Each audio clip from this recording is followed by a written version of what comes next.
afternoon. Commissioners, William Cole, Baltimore City Council, 11th District. I've sat very quietly and listened in the back today at the testimony. We've heard repeatedly the word balance.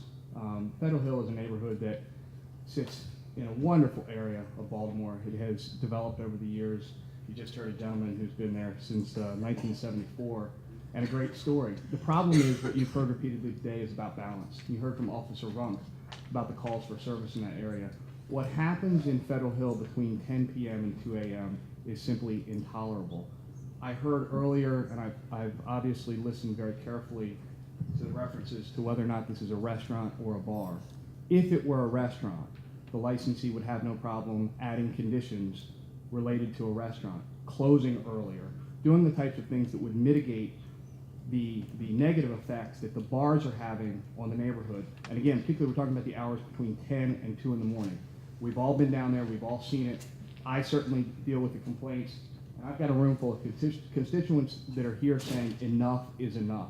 They've had enough, the tipping point has been reached, and I need for you all to help us out here. Thank you, Councilman. Any questions for Councilman Cole? Nothing to the council. Thank you, Councilman.